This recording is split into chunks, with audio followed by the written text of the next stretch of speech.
Next guest joining us now is Mark Fields, former Ford Motor Company president and CEO. Mark, always good to have you. And would love to just start off right there. I mean, you heard Phil talking about it. Industry inventory levels, down at least 50% from normal seasonal levels. I guess in your long career in the auto industry, had you seen anything quite like this? And what are your expectations for when it might normalize? No, in my career, we've never seen inventory levels at these levels. And to put it into perspective, in terms of absolute numbers, around this time of the year, the industry should have about 3 or 4 million vehicles in stock. And you see dealers in their lots full of vehicles, particularly around July 4th. And now you're seeing inventory somewhere around 1.5 million to maybe closer to 2 million. So you're seeing a lot of asphalt, clear asphalt on a lot of the dealer lots. And when to your question of when is it going to be restocked, I think it's going to take at least the next 12 to 15 months to get the inventories back to where they were pre-COVID. And the reason for that is, one, obviously, the OEMs are working through the supply chain issues to get the parts to obviously build the vehicles. And secondly, you're going to continue to see, I believe, healthy demand for vehicles over the next 12 to 24 months as, the post-COVID economy recovers. And also as just, changing buying habits as people prefer going forward, owning vehicles versus, let's say, taking mass transportation.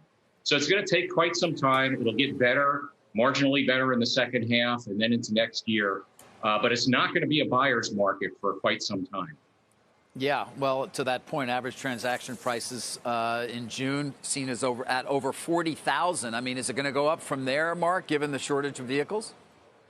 Well, I think you're going to see it creep higher. I mean, you just got to do the math in that when you look going forward, the reason, as Phil said, the selling rate in June is going to be down versus May and versus April is there's not enough cars.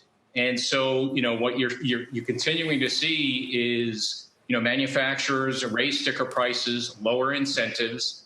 And therefore, folks that want and need a vehicle are going to be paying for it. And I guess the bottom line, David, is the market demand is there, but the inventory is not. So it's the old supply and demand. Yep. And you're going to see prices probably not increase the way we've seen the last couple of months. But I don't think this is the last time we've seen a record for average transaction prices in this as we go forward this year. You'll probably see a few more. Yeah, Mark, it's Morgan. I mean, it's not just consumers that need vehicles. It's car rental companies as well, which in many cases, and I'm thinking about Hertz, which I know just emerged from bankruptcy and that you're joining the board of, sold so much of its fleet last year. What does that process of restocking look like? Well, I think they're going to face the same challenges in the retail market. Obviously, important is the relationships that the rental car companies have with the OEMs. You're going to see rental car companies, keep their vehicles longer and maintain them longer. Like the car business, it's going to be a very strong pricing market. So even though you'll see less vehicles, whether it's automakers selling vehicles or in rental cars, you're going to see strong pricing offset to a certain degree the profit hit from having lower inventories. But in the case of Hertz, it's a great brand. I'm really pleased and happy to be able to join the board, and I have a lot of good things going forward in terms of prospects for the business.